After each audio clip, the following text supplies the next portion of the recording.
set. So, welcome to Basics of Backyard Birding. My name is Jeff Geis, like I said, and we're going to get started. So, let me just make sure we're all set with the live stream.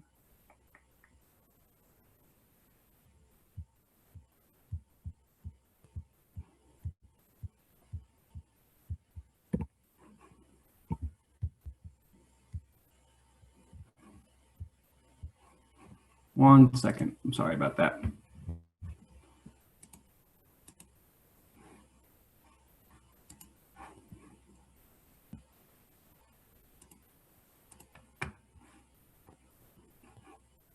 Okay, and we're good. Let me go back to sharing my screen.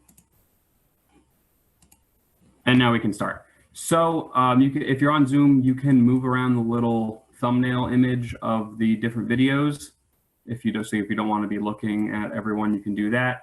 I'm going to keep everyone muted during the entire call. It just kind of helps keep everything a little more simple. And if you have questions, you can ask them in the chat, and we will get started. So I think it's a really great time to start getting to know local birds in your area, given the current situation we're in. And it's something I've personally been doing, and I think it's a lot of fun. And we're right in the middle of spring migration. And so there's a lot of birds that are around right now. So first, let's talk about what a bird is.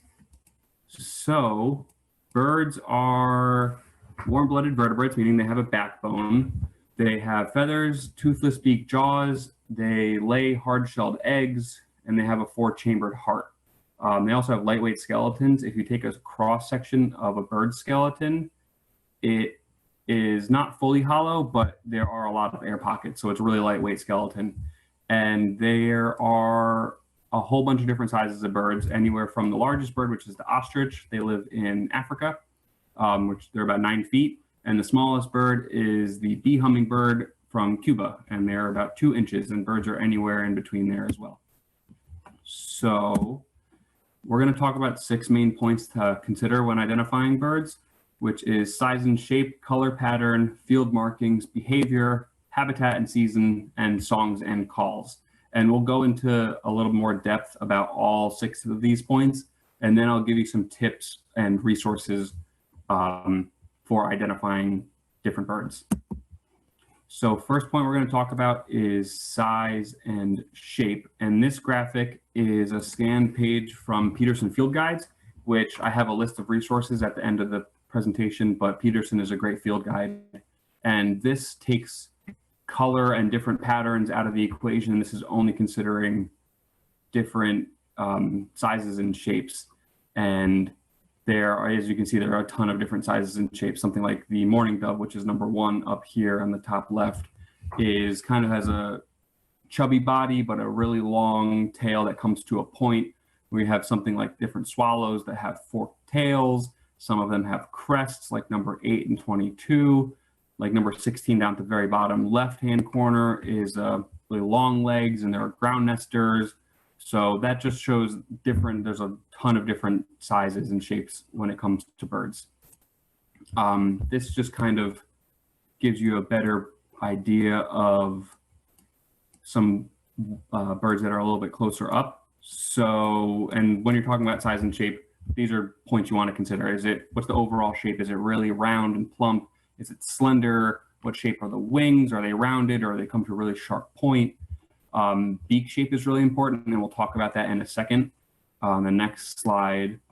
And tail shape, so as you can see with number 22, it kind of comes to a square tip.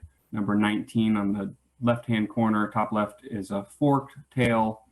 And another really helpful thing to do, and this is what a lot of current field guides and technology-based field guides are doing, is comparing birds to other well-known birds and their sizes. So a lot of people know what the size of a sparrow is. So is it the same size as a sparrow? Is it bigger than a sparrow but smaller than a robin?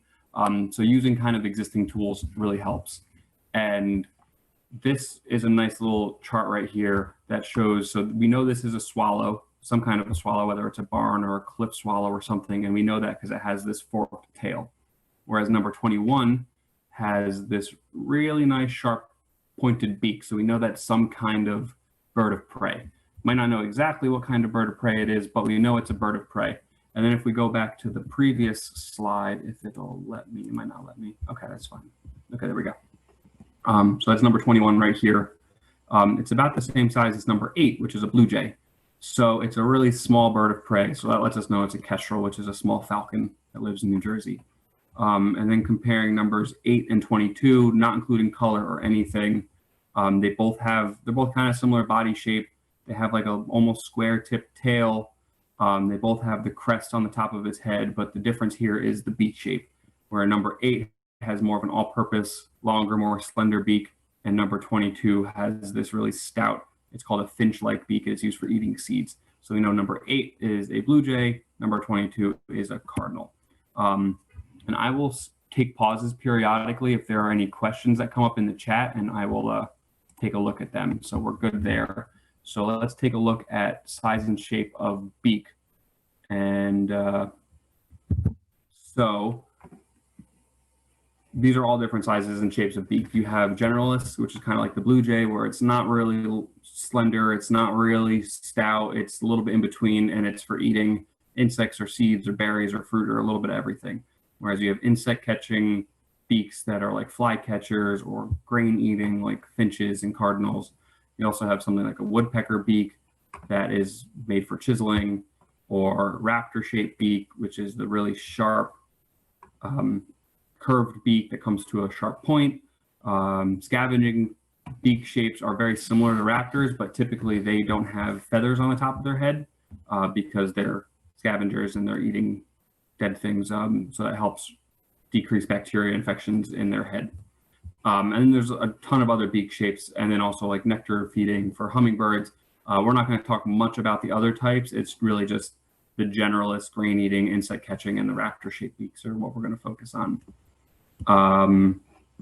Okay, so next point to consider when identifying something is color pattern.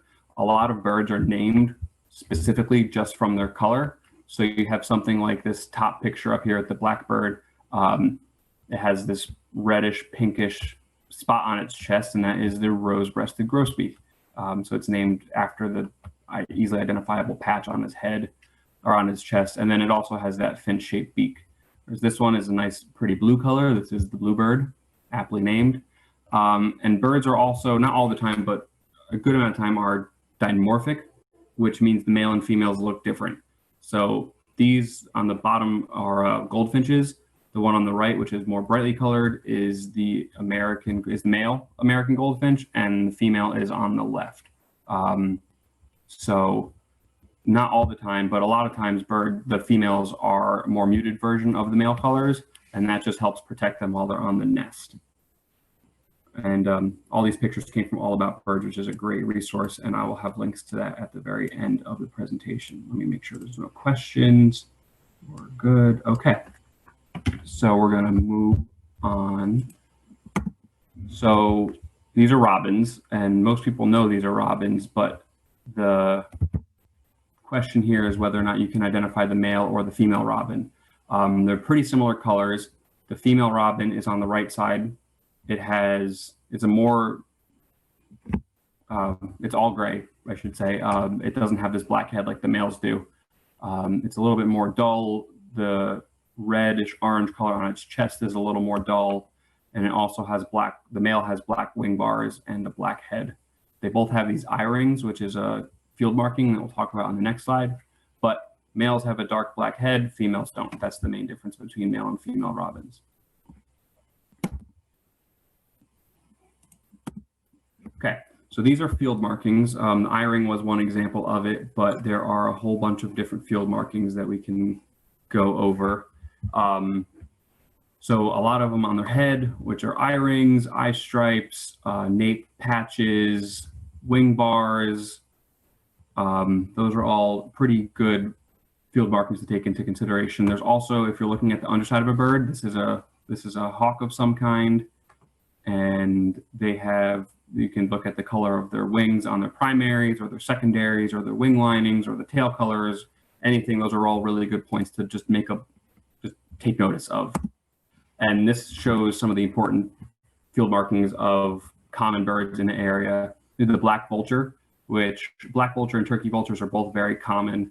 Whereas you can see on the black vulture, they have a light color on the tip of their wings, whereas turkey vultures have a lighter color on their primary and secondary feathers, the whole bottom side of the wings. So that's how you can tell the difference between the two of them when their head is too far away, because the turkey vultures have a bright reddish pink head, where black vultures have an all black head.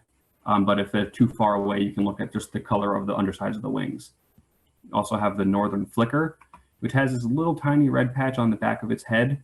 But the best way to identify it is this bright white, it's called a rump patch. And it's a type of woodpecker, so you'll see it flying in the woods. And if you see something flying away with a bright white patch, it's probably a northern flicker. Downy woodpeckers, the males have this red patch on the back of its head. The females don't have that. And then the red-tailed hawk, adult red-tailed hawks are what the species is named for. So it has this nice brownish reddish color on the tail, but juveniles don't have that. So the best way to identify that are the streakings across its stomach here. So we call that a belly band. And it's just all red-tailed hawks have that, and they're the only hawk that has that. And this shows the importance of notifying field markings. These are all sparrows, and most sparrows look very similar. So they, if you were to describe them, it's a small brownish grayish bird with spots, and that describes every single one of these sparrows, and they're all different sparrows. So here are the types of sparrows. So the white-crowned sparrow has the black and white stripes on the top of its head, whereas song sparrow just kind of has brown stripes on its head. House sparrow has this black patch, almost like a beard, on its chin, its throat, and top of its chest. And the white-throated sparrow has this white patch on its throat and the white eye patch, the yellow eye patch rather, sorry. So that just shows, if you're looking, like, they all look very similar from far away, but you have to take notice of these different field markings. Okay, let me check, oops, sorry about that. Let me check the chat. Good on the chat. Okay, so the fourth point is talking about behavior. And this is just like, what is the bird doing? Is it on the ground? Is it on a tree? Is it, oh, we got a question in the chat. Yes, those are all males. Okay, so back to behavior. So what is it doing? So something like the white-breasted nuthatch or the brown creeper, they have specialized feet that can walk up and down trees. So a lot of times you'll see them just walking vertically up and down trees. Or if you see something like blackbirds or grackles, they like to feed on the ground. So just taking notice of what exactly it's doing. And a lot of field guides will will ask questions about what the bird is doing to help identify it. Also, taking notice of how it flies is really important. So the first line up here is called undulating. It's a way birds fly.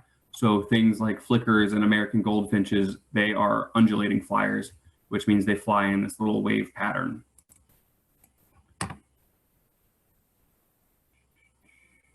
And whereas something like a swallow or types of hawks they fly more in a direct line of flight. And vultures have this, they do the typical vulture circling.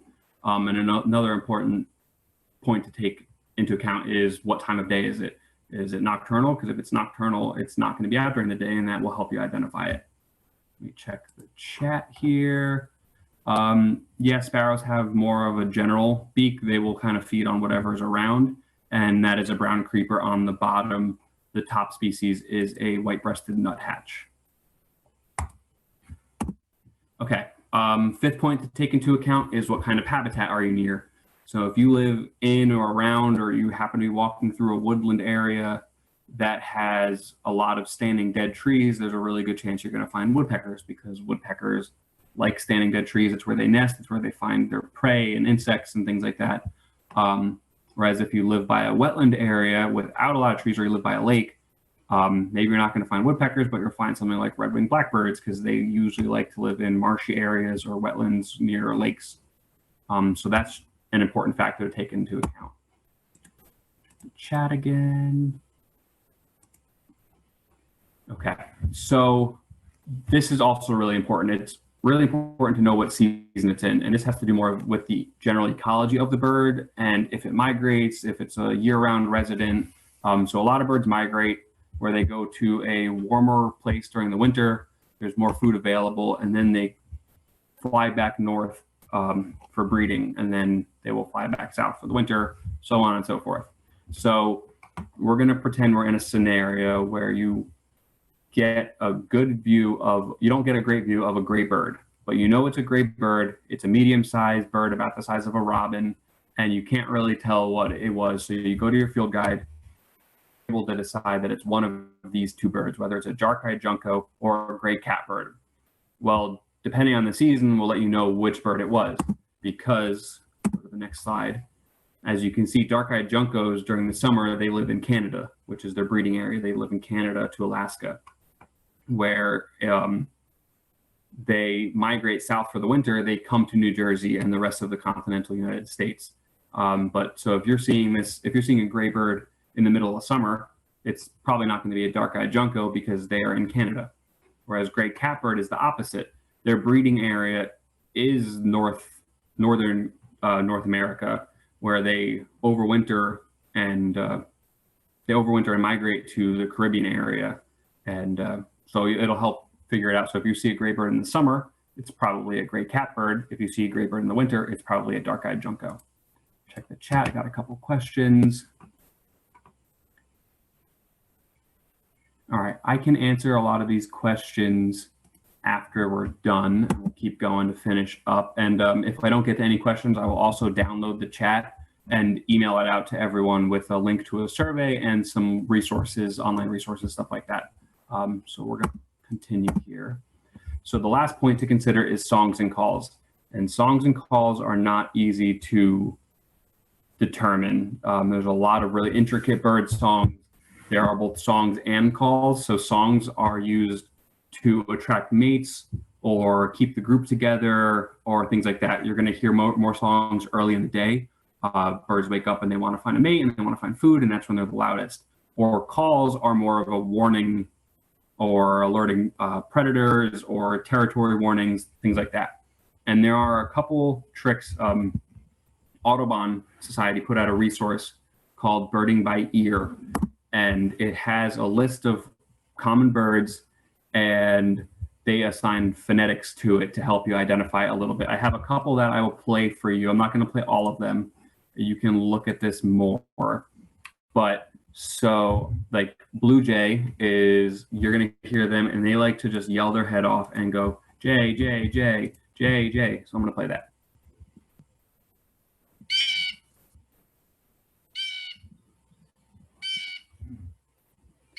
So the J is very helpful to figure out what it is. And then so American crow is, they're in the same family as blue jays actually, but their calls are very different. They're more of like the typical crow cawing.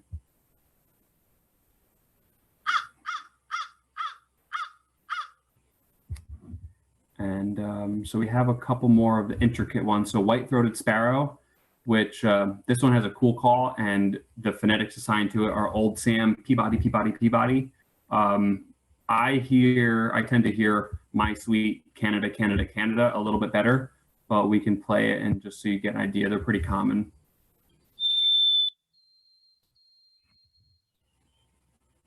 You hear like the Peabody, Peabody, Peabody, and that's their song call. Whereas the red-tailed hawk is another really good one, all the way at the bottom. And that is the more typical sounding eagle call that you'll hear all over the place. It's actually not an eagle, it's a red-tailed hawk. So a lot of movies and TV shows will play that as an eagle, and eagles don't sound like that. That's a red-tailed hawk. So on the resources list that I will be sending out, there's the whole birding by ear and the whole list of different phonetics to help identify bird calls. Also on All About Birds, the website, which I will also send a link out to, that's where I was playing all the bird songs from. It has a list of all different species with different calls and different songs for all, like anything. That's a great resource. And the last thing I wanted to do, let me check the chat before we start here. All right, let me go through some of the chat questions.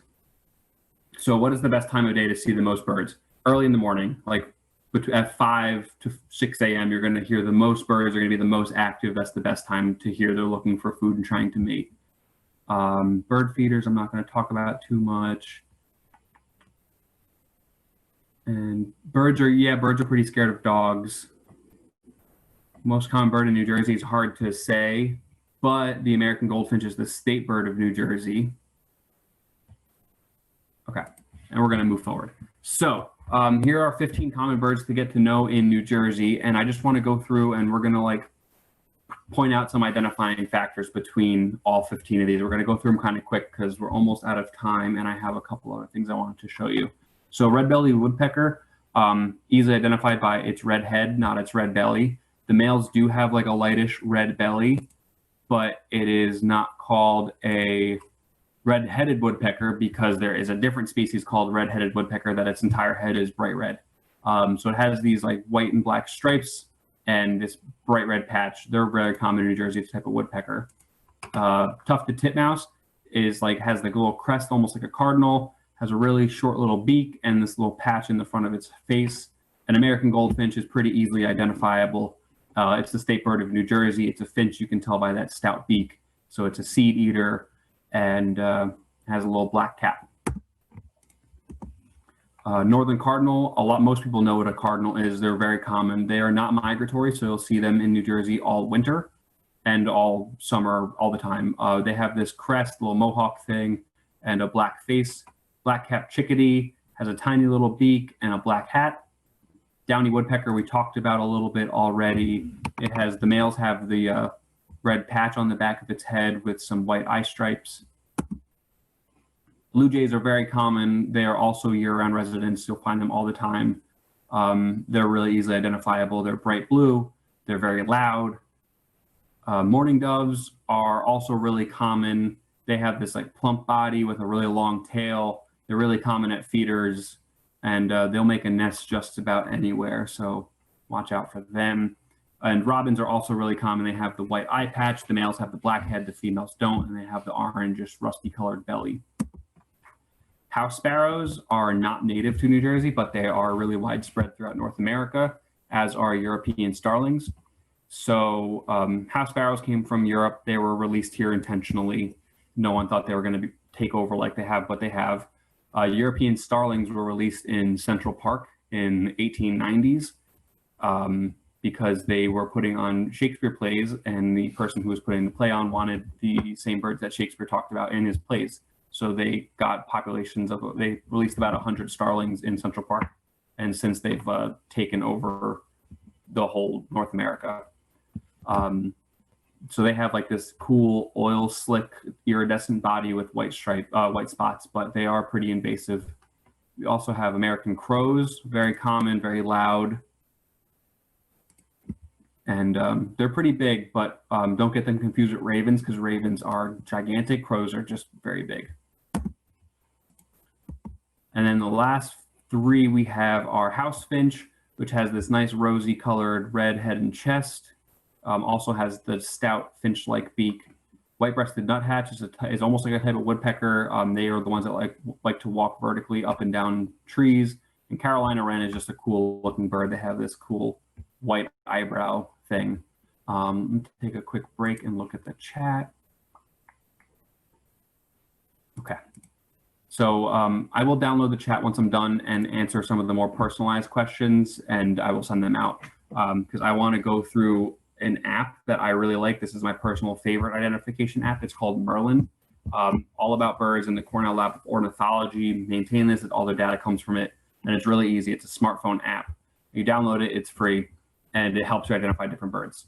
And I have screenshots of what it looks like to use. So you put in your location, where you are. So for this, we're going to say we're from Hillsborough, New Jersey, which is where Duke Farms is. Then we're going to say what date we saw the bird. So it'll also take into account migration. So it'll know what birds are present when, what size the bird was. So you have 4 options here. It's sparrow sized, robin sized, crow sized, or goose sized. And you can also pick in between. It's just estimates, doesn't have to be exact. And you put the color in. So we're going to say for this, we saw black, red, and white on a bird. It's just totally hypothetical. But you can pick up to 3. You can only pick 1 if it's only 1 color. But we're going to say we saw black, red, and white. And then you pick what it's doing. So this is really important if it's at a bird feeder or if it's just on a tree. So for this, we're going to say it's in a tree or a bush. And then it will rank what you are most likely to have seen in Hillsborough, New Jersey on the date you selected. That was about the size. And it gives you a whole list of different species that it possibly could be. The red dot next to the red-headed woodpecker means red-headed woodpeckers are rare because they're endangered. So it ranks them in order of most likely to least likely to be found. And so that is actually all I have. It's almost 3. So this is being recorded, so it'll be posted online if anyone wants to go back through and review anything. This is my email address at the bottom. Feel free to email me with questions or anything. But I will send out a list of resources right when this is over. But I wanted to highlight some of the bird apps that are really great. So Merlin is the one that I was using, but Audubon is a similar one. I saw someone in the chat talk about Audubon. So it's a pretty similar app. It's really nice.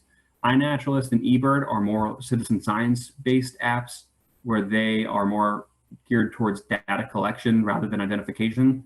So if you get good and you're really confident in identifying birds, you can upload your data to eBird, and that's a lot of the data that gets pulled from National Audubon Society or from Cornell uses eBird to help track migrations and different things like that. Here's also some web resources that I had been using during the class, which is the Cornell Lab of Ornithology, All About Birds, National Audubon Society, and here are some good field guides.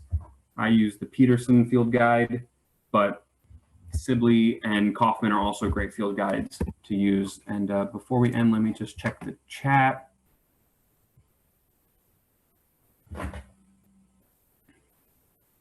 Yeah, we'll have it on replay. All right, so I will download the chat, answer any other questions that people have, and send them out. And so you will expect an email very soon. So thank you and take care. Bye.